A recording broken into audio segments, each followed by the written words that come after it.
Went upstairs to your bedroom to go get the blanket. While you were in there about to get it, you got a call on your phone. Huh? Who's calling me? You said, picking up your phone. It was an unknown number and you answered it. Hello? It was your typical creepy breathing on the other line.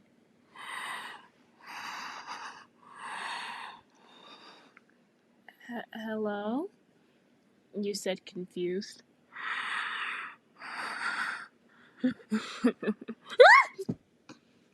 You threw your phone on the bed. Kiri heard you and ran upstairs.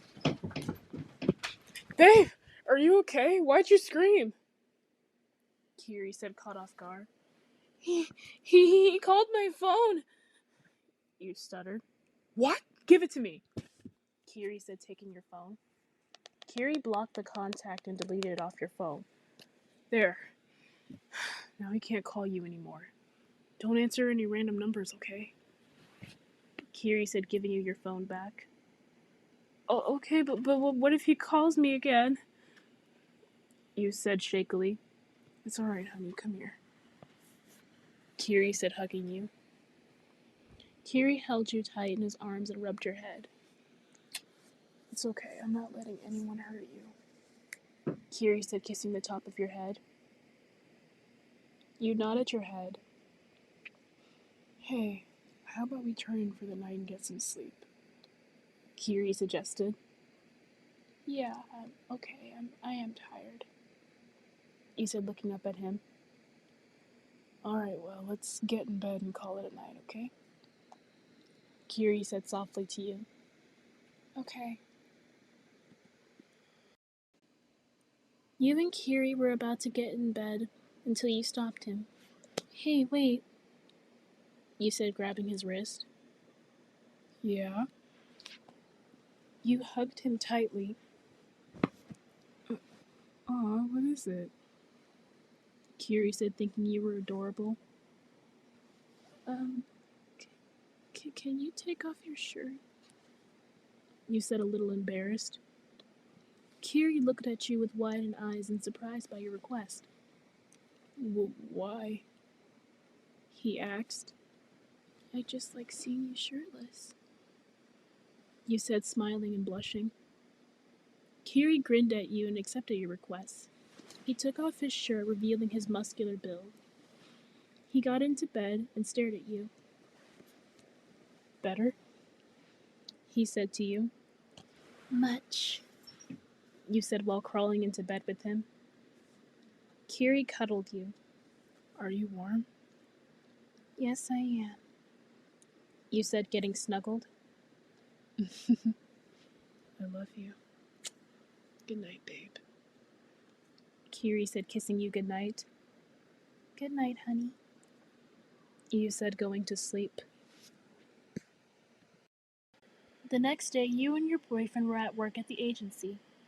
You were talking with some co-workers of yours at lunch.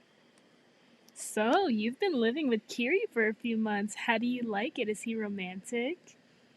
Your co-worker asks. I love living with him, and yes, he's super romantic. And sweet. You said, smiling.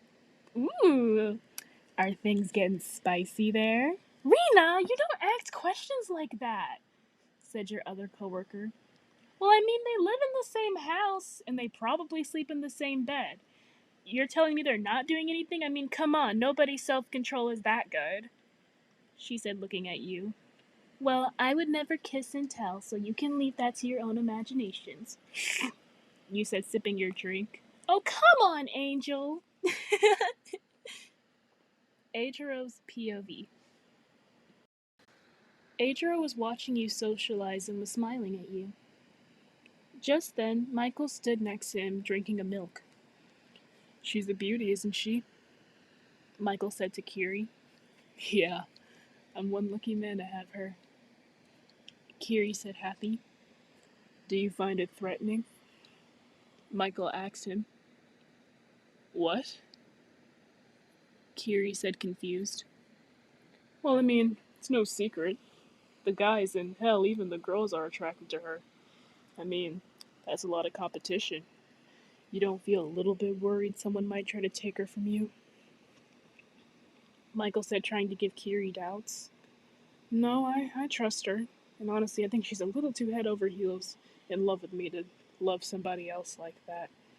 Besides, she's not the type to go with another guy just because he's pursuing her. Kiri said, combating what Michael said. Well, whatever you say, but I would be careful with a girl like that. No, she's got a nice body, nice face card. People might get the wrong idea about her. You don't want people mistaking your girlfriend for a tramp. Michael said, trying to provoke Kiri. Kiri was fed up and slapped Kyle. Michael fell to the ground. The thud was so loud that everyone jumped up to see what happened. Oh my god, what the hell was that? Said your coworker. Everyone saw Michael on the ground. You turned and looked at Kiri. Kiri, what happened? Did you beat Michael up? You asked him. Kiri put his head down. You weren't mad at him because honestly you didn't like Michael either, but you still wanted to know why he did what he did. What happened? You asked. I don't want to tell you here. Kiri said, a little ashamed. You and Kiri went to the back of the agency to talk about what happened. So now are you going to explain what happened? You asked him softly. Are you upset with me? Kiri asked you, worried. No, but I know you're not violent or short-tempered, and you don't just punch people for nothing. So what happened? You said, rubbing his cheek. He was talking shit about you. Kiri confessed. What did he say? You asked. He said that a lot of people liked you and I could lose you, and then he called you a tramp and I lost it. Eijirou said, a bit embarrassed. Sweetie. I'm sorry. I'm sorry I lost it. I didn't want him talking about you like that. Kiri panicked. Eiji, come here. Oh. You hugged him. Oh, you're hugging me? Kiri said, surprised. Kiri, I love you. I promise you with all my heart I don't want anyone but you, Kiri. You've made me so happy these past few years. And living with you has been even better. You're my one and only Sharky. You said, giving him a kiss. Thanks. Means a lot to hear you say that, babe. I love you too. And I'm sorry. Kiri apologized. It's okay. Let's go back inside. You said, forgiving him. Michael's POV. Damn it. I figured that would break them up. He doesn't fucking deserve her. I have to try harder. Michael thought evilly. Back to your guys' POV. You and Kiri went back inside the agency. Everyone somehow heard about what happened and apologized to Eijirou. Hey, Kiri, we heard about what happened. Thanks for protecting Angel, said your coworker. Oh, yeah, thanks. It was nothing. Kiri said. Lunch break was over and everyone went back to work. It was closest to the end of the day and Kiri came into your office. Hey, babe. Kiri said, peeking out the door. Yeah, what's up? Facum asked me to work a bit of overtime, so we can't go home together at our usual time. Kiri said. Really? Why? He said the other guy was sick, so I have to take his place.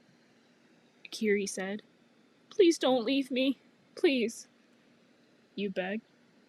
Well, do you want to go with me? Kiri suggested. Yeah, please.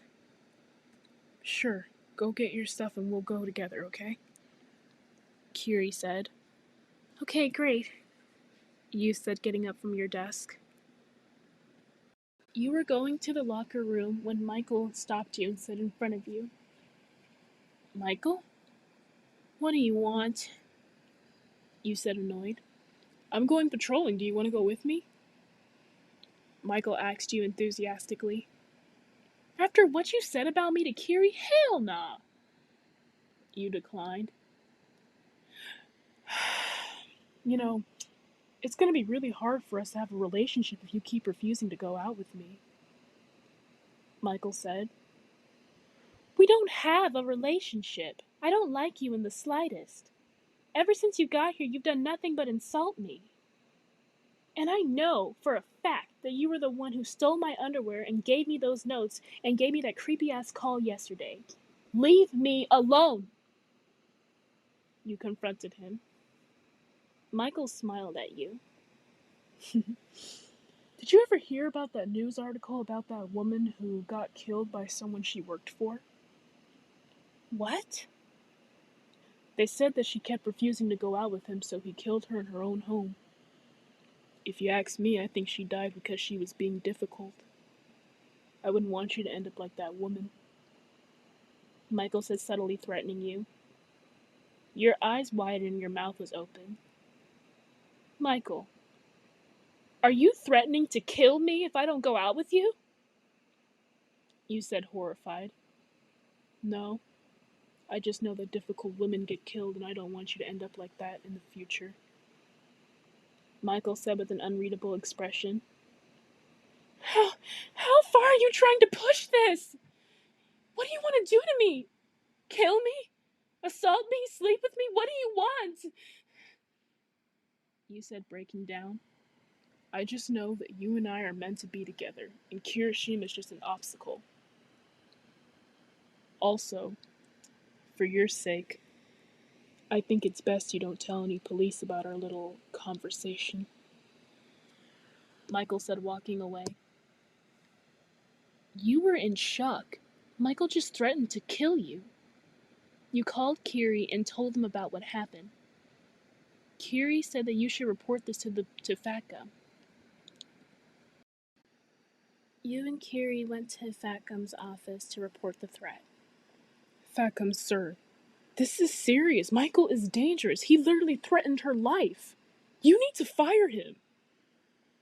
Kiri began to demand to FATGUM. This is a serious matter, but I can't fire him over things he did outside of the agency. FATGUM said. He threatened to kill me. This is a workplace threat. You said, yelling and slamming your hand on his desk. Well, Angel, according to what you told me, he told you of a story of a woman who was killed for rejecting a man's advances. He never actually threatened you directly. And honestly, if he never physically hurt you, I can't legally fire him. FATGUM said sadly. So you're saying he has to do something heinous to her for him to get fired? Are you serious? You can't do anything? Kiri said, about to be angry. I never said I wouldn't do anything. I just can't fire him over that. But in the meantime, I can give him warnings and I can restrict him from going into your offices, and I can also not pair you guys with him for patrolling and jobs. But I promise if things get physical, I will fire him on the spot and he'll be in jail. But until then, my hands are tied. FATGUM said.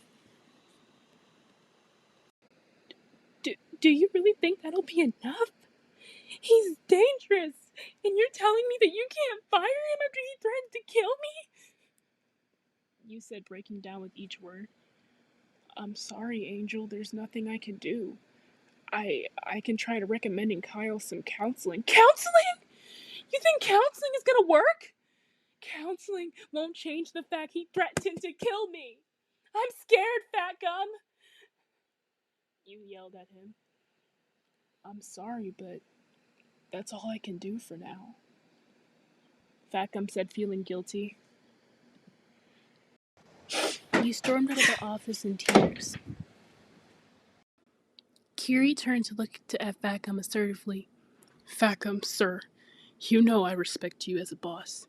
But if Michael does anything to her and I know you could have done something to prevent it, I don't think I can work with you anymore. Kiri said angrily to him. Kiri ran after you. He found you in front of the door of the agency, hugging your knees, crying. Hey, babe, Kiri said to you. Hey, Kiri. This is fucking karma for killing my ex. This is all just karma.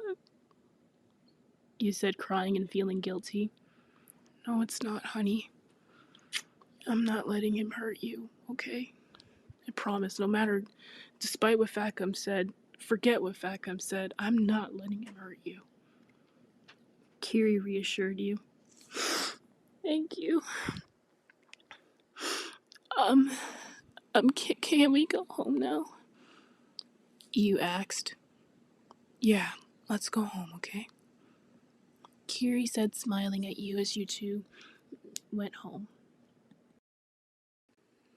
I hope you guys enjoyed the 4th episode of the Stalker series.